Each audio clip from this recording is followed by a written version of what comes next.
We were discussing about the topic, the mark of the beast. So to know who is the mark of the beast, to know how we're going to receive the mark of the beast. In the previous video, we saw the similarities from Daniel chapter 7 and Revelation chapter 13. But the book of Daniel and Revelation is filled with symbols and animals and some representations.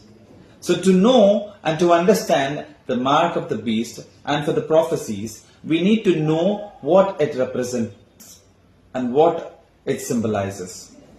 So we're going to see few elements from the Revelation and Daniel and see what it represents and what it symbolizes. The first one, the sea or the water. In Revelation chapter 17 verses 15, it says the waters are the people, multitude and nation and tongues. So the sea represents the multitude of people or a nation or a tongues. So when it comes a sea in the Bible, it represents a people, a multitude of people or a different tongues. The second one, the beast. We see different beasts in the Bible, in the Revelation especially. The beast symbolizes the kingdom or an emperor or a political power. Where do we see this? In Daniel chapter 7 verses 17 and 23, we see the four great beasts are the four kings and the four kingdoms. So, if there is a king, there should be a kingdom. When there is a kingdom, there should be a king. So, when there is a beast in the Bible, it symbolizes the kingdom, an emperor, or a political power. Dragon represents Satan straight away, the devil, working through the earthly powers. He doesn't have any powers in heaven, but he has powers on this earth.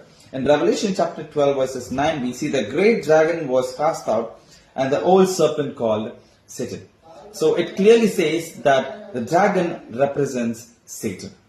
The next, horns, symbolizes of kings and kingdom, power rising from the beast.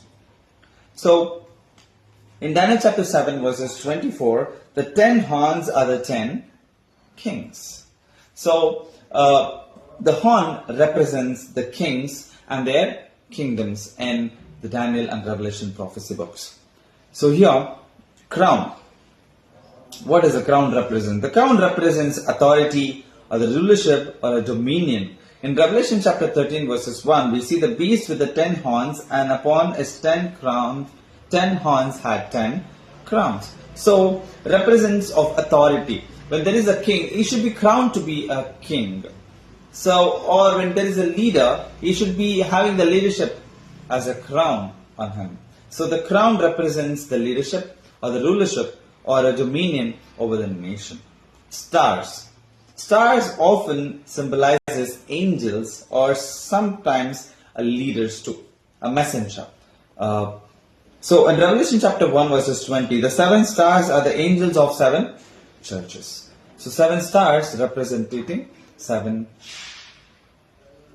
angels and 7 churches of Revelation chapter 1 verses 20. In what does a woman represent? The woman represents the church.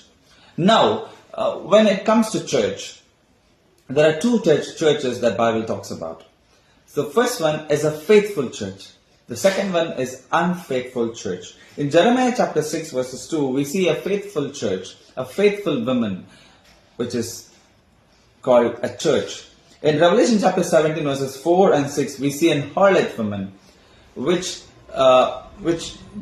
is called an unfaithful woman, which is an unfaithful church. The wine symbolizes of teaching or a doctrine, a truth or a deception. In Matthew chapter 26 verses 27 and 28, we see a wine of Jesus' blood.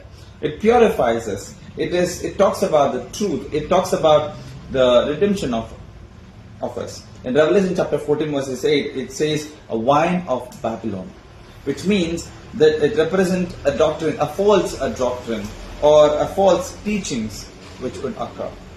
And the mountains. Mountains represents the kingdom or the government. In Jeremiah chapter 51 verses 25, destroying the mountains. So mountains represent a kingdom or the government. The last one, the heads, and symbolizes the emperor's major ruling power. In Revelation chapter 17 verses 9 and 10, we see the 7 heads are 7 mountains and the 7 kings. So the 7 heads are the emperors in the Bible.